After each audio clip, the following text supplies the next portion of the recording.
ಓಂ ಶ್ರೀ ಶ್ರೀ ಶ್ರೀ ಶ್ರೀ ಮಹಾಂತ ಮಡಿವಾಳೇಶ್ವರ ಪಾದಕ್ಕೆ ಹಣಿಮಣಿದು ಮಡಿವಾಳೇಶ್ವರರು ಅವರ ಇತಿಹಾಸ ಹೇಳಬೇಕಾಗಿದೆ. ರಾಮಲಿಂಗಪ್ಪ ರಾಯಪೋಳ್ ನಾಗನೂರು ಮಡಿವಾಳಪ್ಪನವರು ಬನ್ನಿಕೊಪ್ಪ ಅನ್ನೋಂಥ ಗ್ರಾಮಕ್ಕೆ ಹೋಗಿದ್ರು. ಆ ಹೊರ್ತಿ ಒಳಗ ಹಳ್ಳದ ಹೊರ್ತಿ ಒಳಗ ನೀರು ತರ್ತಿದ್ರು ಹೆಣ್ಮಕ್ಳು.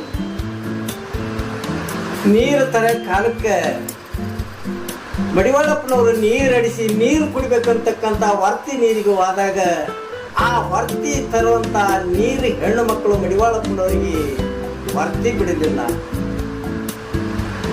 ತಾಚಾರ ಮಾಡಿ ನಕ್ಕರು. ಮಡಿವಾಳಪ್ಪನವರಿಗೆ ಒಂದು ಏನು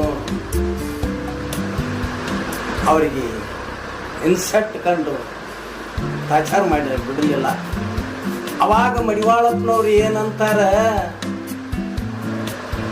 ಬನ್ನಿ ಕೊಪ್ಪ ಹೆಂಗಸರ ಏನಟಕ್ಕ ಏನಕಂಡು ನಗುತ್ತಾರ ಅಳದಾಗ ಪಕ್ಕ ನೀರಡಿಸಿ ಬಂದಿನಿ ಹಿಡದ ಏನು ಬಿಕ್ಕ ನಾ ಏನು ಮಾಡಿನೋ ನಿಮ್ಮ ಮನಿವಕ್ಕ ಅಂತ ಮಡಿವಾಳಪ್ಪನವ್ರು ಹೇಳ್ತಾರೆ. ಅವಾಗ ಬನ್ನಿಕೊಪ್ಪ ಹೆಂಗಸರು ಸೋಮ ಕುಂತ ಕಣ್ಣು ಬಿಡ್ತಾರ. ಮಡಿವಾಳಪ್ಪನವ್ರು ಹೇಳ್ತಾರೆ, ಮತ್ತ ಒಂದು ನುಡಿ ಆಡಟಿಗೆ ಆಗಳಕಪ್ಪ ಕುಡಿ ಅಂತ ತೆಗೆದಾಳು ವರ್ತನ್ ಚಿಪ್ಪ. ವರ್ತನ್ ಚಿಪ್ಪ ಅಂತಕ್ಕಂಥದ್ದು ಏನು ಅಂತ ಕೇಳಿದ್ರೆ ತೆಂಗಿನ ಚಿಪ್ಪಿಗೆ ನೀರು ದೇವಿ ದೇವಿ ಒಡವಳಿಗೆ ಹಾಯ್ಕೊಂತಿದ್ರು. ಆ ಚಿಪ್ಪು ಮಡಿವಾಳಪ್ಪನವರು ರೌಸಿಗೆ ಎದ್ದು ಆ ನುಡಿ ಆಡಿದಾಗ ಚಿಪ್ಪು ತೆಗೆದ್ರು. ಚಿಪ್ಪು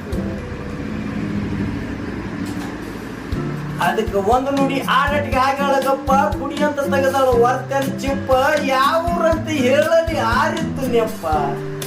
ಈ ನುಡಿ ಗುರು ಮಾಂತಗೆ ಒಪ್ಪ ಅಂತಕ್ಕಂಥ ವಿಷಯಮ್ಮ ಅಂದಾಗ ಅವಾಗ ಆ ಹೆಣ್ಮಕ್ಳು ಆ ಗುರುನಾಥನಿಗೆ ನೀರು ಕುಡಿಯಲು ವರ್ತಿ ಬಿಟ್ಟಾಗ ಮಹಾತ್ಮರು ನೀರು ಕುಡಿದು ಧನ್ಯನಾಗಿ ಹೊರಳಿ ಹೋಗಿಬಿಡ್ತಾರೆ. ನಮಸ್ಕಾರ.